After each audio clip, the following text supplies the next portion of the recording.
আসসালামু আলাইকুম সম্মানিত দেশ এবং প্রবাসের ভাই বোনেরা, আশা করি যে যেখানে আছেন ভালো আছেন। খুবই গুরুত্বপূর্ণ একটি বিষয় নিয়ে আপনাদের মাঝে কথা বলবো। বর্তমান তেলের অবস্থা পৃথিবীর থমথমে অবস্থা বিরাজ করতেছে। বিগত ১.৫ মাসের ভিতরে প্রায় ৯৭টি দেশে তেলের দাম বৃদ্ধি পেয়েছে এবং বিশ্ব বাজারে তেলের দাম বৃদ্ধি পেয়েছে প্রায় ৩৯ থেকে ৪১% পর্যন্ত।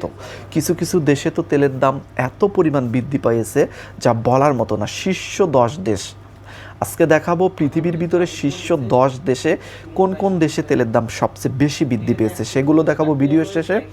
প্রথমে বলি বাংলাদেশের প্রেক্ষাপট নিয়ে। বাংলাদেশের প্রেক্ষাপটে কিন্তু তেলের দাম এখন পর্যন্ত ১ টাকাও বৃদ্ধি করা হয়নি সরকারিভাবে, যদিও নানা জায়গায় কুচক্রী মহল তেলের দাম বেশি নিচ্ছে। এটা হচ্ছে বাংলাদেশের সাধারণ মানুষের একটা কমন সমস্যা, যে সমস্যাটা প্রতিনিয়ত বাংলাদেশের মানুষ ভুগতেছে। যেমন রোজার সময় বাংলাদেশের মানুষ ভুগে থাকে, যে পবিত্র মাহে রমজানে, রহমতের রমজানে জিনিসপাতির দাম কম হওয়ার কথা, সেখানেও কিন্তু বৃদ্ধি পেয়ে থাকে বাংলাদেশের এই ব্যবসায়ীরা। সেই জায়গায় এবার তেলের দাম, বুঝতে পারছেন দেশের এই পরিস্থিতির কারণে সামনে তেলের দাম বৃদ্ধি পাবে এই ভয়ে অনেকেই তেল কিনে মজুত করে রাখতেছেন। অনেকেই আবার তেল মনে করতেছে যে পাবো কি পাবো না, এই ভয়ে মানে তেল কিনতেছে। বাংলাদেশের বর্তমান তেলের রিজার্ভ আগের মতোই আছে এবং প্রতিদিন যে পরিমাণ তেল দেওয়া হচ্ছে সেটা আগের মতোই আছে, কিন্তু প্রতিদিন সারাদিন যে তেল বিক্রি হতো এখন সেটা 2 ঘন্টা বা 3 ঘন্টায় সেই বিক্রি হয়ে যায়।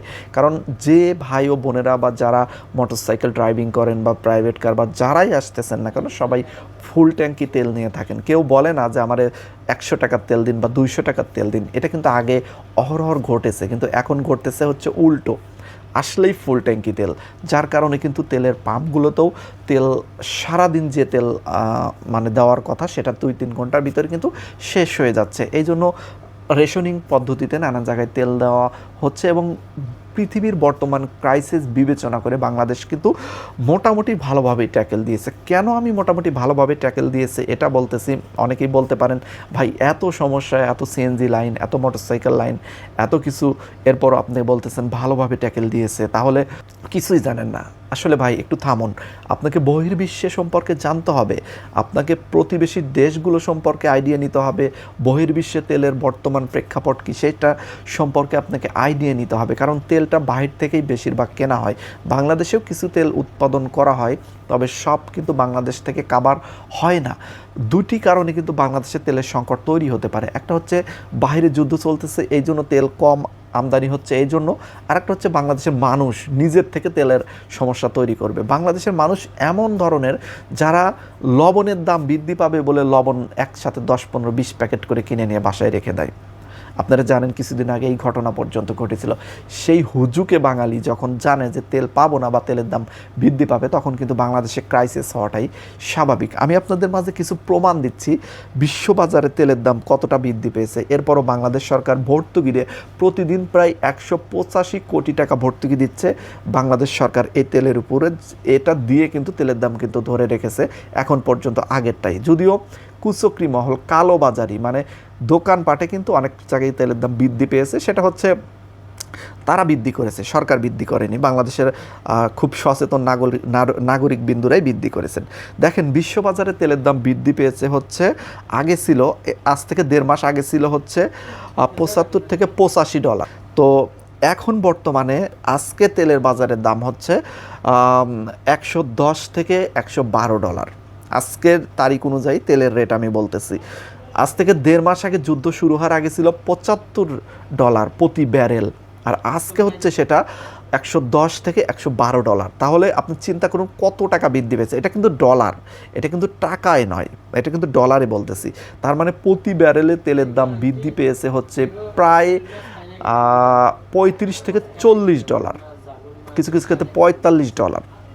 তো একটা বিষয় চিন্তা করুন তাহলে, বাংলাদেশ কত টাকা ভর্তুকি দিচ্ছে সরকার। অনেকেই এই বিষয়টা বোঝে না, না বুঝেই সমালোচনা করে থাকে, যেহেতু তারা বহির্বিশ্ব সম্পর্কে আইডিয়া নেই, যার কারণে কিন্তু সমালোচনা করে থাকে। আমি আপনাদের মাঝে কিছু প্রমাণ দিচ্ছি বহির্বিশ্বে তেলের দাম কত বৃদ্ধি পেয়েছে। আমি আপনাদের মাঝে দেখাচ্ছি, একটু তথ্যভিত্তিকভাবেই দেখাচ্ছি যেন আপনারা বুঝতে আপনাদের সুবিধা হয়। দেখেন এই জায়গাতে দেখেন, এখানে যে লিস্টটা আমি আপনাদেরকে দেখাবো সে অবাক হবেন আপনারা।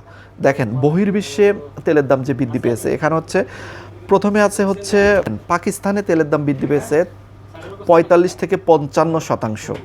নেপালে বৃদ্ধি পেয়েছে 40 থেকে 50%। নেপালে কিছুদিন আগে যে জেনজিরা নতুন সরকার গঠন করেছেন, সেই সরকার করেছেন 40 থেকে 45%, সরি 40 থেকে 50%। আপনি একটাবার দেখুন।